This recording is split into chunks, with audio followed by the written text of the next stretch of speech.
guys. So instead of writing a blog, I thought I would do a vlog this time around.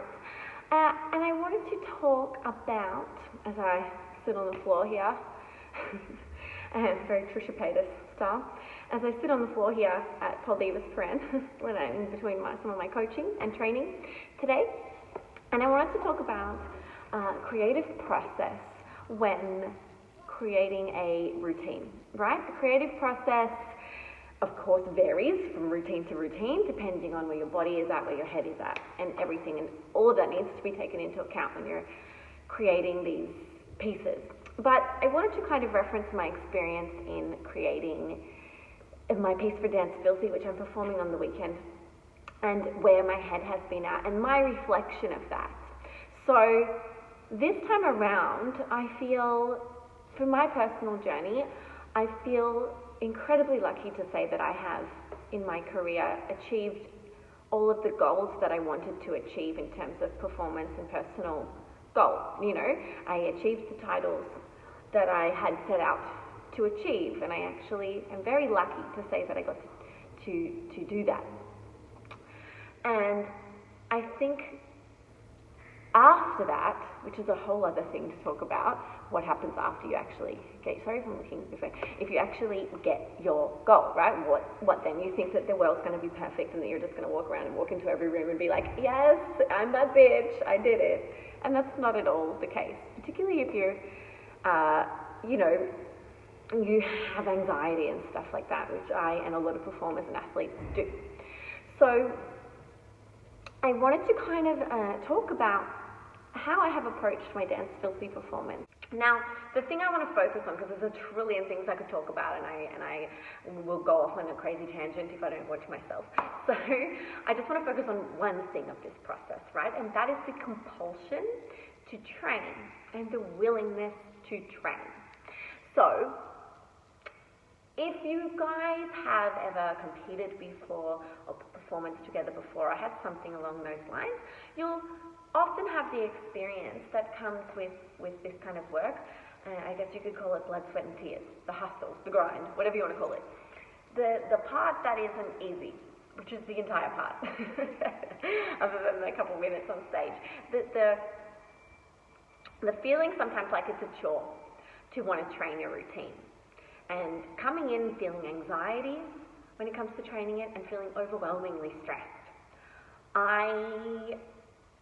I have developed ways to deal with that and to lessen it and to utilize it and to actually make use of the time to train and improve your routine one step at a time. I've developed this over, my experiences of being consumed by anxiety when creating routines. And that's something I'm pretty happy to share with my Stardustians in the Institute of Stardust. But my reflection and different experience in creating for Dance Filthy is in the removal of that pressure that I have normally put on myself and replacing it with just creating what I would call a passion project, a passion piece, and experiencing how that changes my self-talk and my mental approach, which is everything, to creating and putting this piece together. What I find, first of all, is that, of course, stress and anxiety is still there because I'm still putting myself out there and creating something that's entirely by myself and my heart and my physicality and, all of that combined, which we all know about. But the crazy stress isn't there as much, and the compulsion to actually want to get up and do the routine is much, much stronger. And that's simply because my self-talk and my focus is not on I should be better at this, I should be better at that, and it's on how do I convey this, what I'm trying to say more. How do I take my heart out and put it out there more? How do I move to convey that? How do I express more through my movement of my body? And how do I take this vision that's in my head and bring it out into my body and into the music, and how do I feel that? And as soon as I think like this about what I'm doing, I go, I want to get up and do it, I want to do that. And I've been reading a lot lately about compulsion to exercise and what makes people do things and what makes them not. And this is really, really, really true when it comes to creative artistic performance. What we do is really hard. It's really difficult, and it requires a lot of us. So therefore, of course, self-doubt and the questions and the I'm not very good at this and I fucking suck and I shouldn't do this starts to creep in. Of course that does.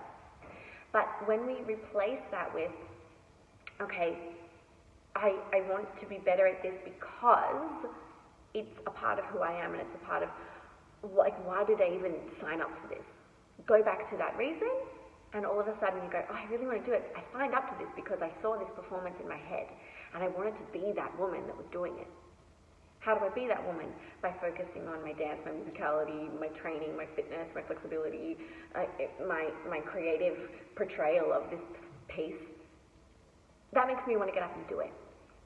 So, I guess what I'm trying to say, the moral of the story, the moral of the story is that if you find yourself sitting in this preparation for something and feeling like, I don't want to do this, the last thing I want to do is train my routine today, it's hard, I can't do it most of the time, I don't like the way I look when I'm doing it, I should be better at this, I'm tired, all of that stuff, that's a part of the process, it's part of the athletic and creative process.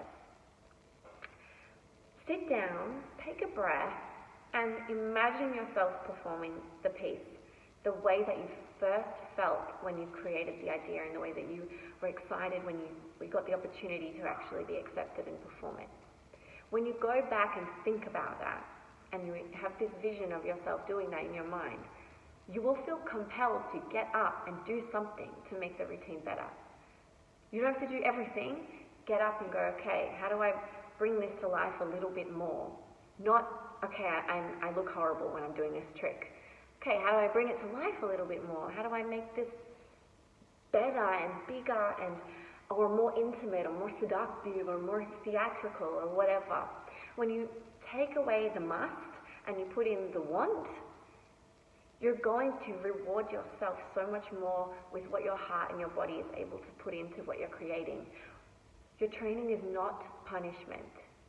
Your training is joy and expression of what you see in your mind, being lucky enough to come out onto a stage and to show yourself and the people who are lucky enough to be there and watch you.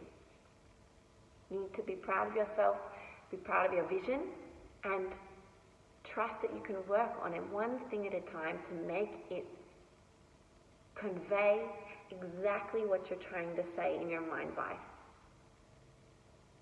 Okay, I hope you have a good day. I know I ramble a lot, but YOLO. Have a good day.